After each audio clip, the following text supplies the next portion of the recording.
প্রিয় দেশবাসী, আমাদের দেশ যেদিকে যাচ্ছে, আমাদের বাংলাদেশ যে পথে হাঁটছে, আমরা যেদিকে যাচ্ছি, কোনো ইতিবাচক বার্তা আমাদেরকে দিচ্ছে না।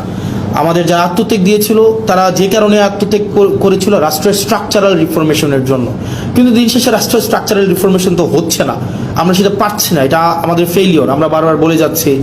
এবং বিএনপি থেকে প্রত্যাশা আরও বেশি ছিল। তবে থ্যাংক ইউ বিএনপি, আপনারা এই রং মুভগুলো নিচ্ছেন এবং জনগণ আপনাদেরকে কিভাবে দেখে আপনারা মানুষের কাছে যান এবং আপনারা যে মনে রাখবেন বয়স আমার মাত্র 27 বছর 7 মাস, ছোটো মুখে অনেক বড় কথা বলছি। আপনারা সংখ্যাগরিষ্ঠতার যে একটা আত্মতুষ্টিতে আপনারা ভুগছেন, আত্মবিশ্বাসী হওয়াটা ভালো, কিন্তু আত্মতুষ্ট আপনারা যেভাবে হচ্ছেন যে আপনারা যা ইচ্ছা তা করতে পারবেন এই সংখ্যাগরিষ্ঠতার 2/3 মেজরিটির এই বড়াই দিয়ে, মনে রাখবেন সংখ্যাগরিষ্ঠতা কখনোই ভালো কিছু নিয়ে আসে নাই।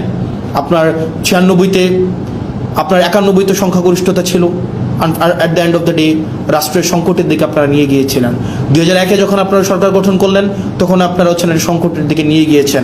রাষ্ট্র, সরকার, জনগণ আপনাদেরকে সুযোগ দিয়েছিল আপনারা আবার ইতিহাসের ইতিবাচক একটা অংশের পার্ট হওয়ার, কিন্তু দুঃখজনক বিষয় আপনারা সেটা হন নাই।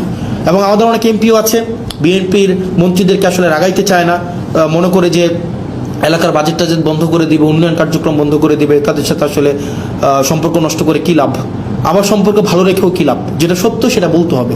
আমার এলাকার বাজেট বন্ধ করে দিবেন, দেন। আমার এলাকার উন্নয়ন কার্যক্রম বন্ধ করে দিবেন, দেন। পুলিশ আমাকে সহায়তা না করার জন্য আপনারা ফোন দিয়ে বলে দিবেন পুলিশ যেন আমাকে সহায়তা না করে, দেন। আপনি এডমিনকে, প্রশাসনকে বলে দিবেন হাসনাতের এলাকায় হাসনাতকে সহায়তা করিয়েন না, দেন, সমস্যা নাই। দিন শেষে আমি এটা বিশ্বাস করি বাংলাদেশের জনগণ আমাদের পক্ষে আছে, দেবিদ্বারবাসী আমার পক্ষে আছে।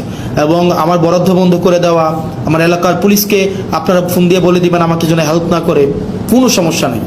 আপনি ধরেন এটা যদি মনে করেন আপনার এই ক্ষমতাটা স্থায়ী, এটা সবসময় থেকে যাবে, এটা মানে এটা কোনোভাবেই সম্ভব না। মানে আপনারা আমাকে অসহযোগিতা করেন, ওয়েলকাম। দেবিদ্বারবাসী জানে, দেবিদ্বারবাসী এমনি 17 বছর ধরে বঞ্চিত ছিল, হয়তো আর কিছুদিন থাকবে। আপনারা আমার হয়তো উন্নয়ন কার্যক্রম আটকাই দিবেন, আমার বিভিন্ন কাজ আটকাই দিবেন, পুলিশ হয়তো আমাকে অসহযোগিতা করবে, অ্যাডমিনিস্ট্রেশন আমাকে হয়তো অসহযোগিতা করবে, কিন্তু সত্য বলা থেকে আমাকে বিরত রাখতে পারবে না।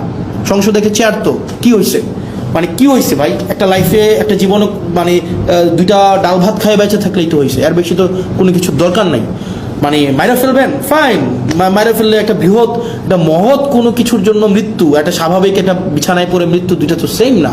একটা মহৎ কিছুর জন্য মৃত্যু, আমি নিজেই তো আত্মতুষ্টিতে থাকবো যে না, একটা মহৎ কিছুর জন্য মারা গিয়েছে বা মেরে ফেলা হয়েছে, সো হোয়াট। পরিবার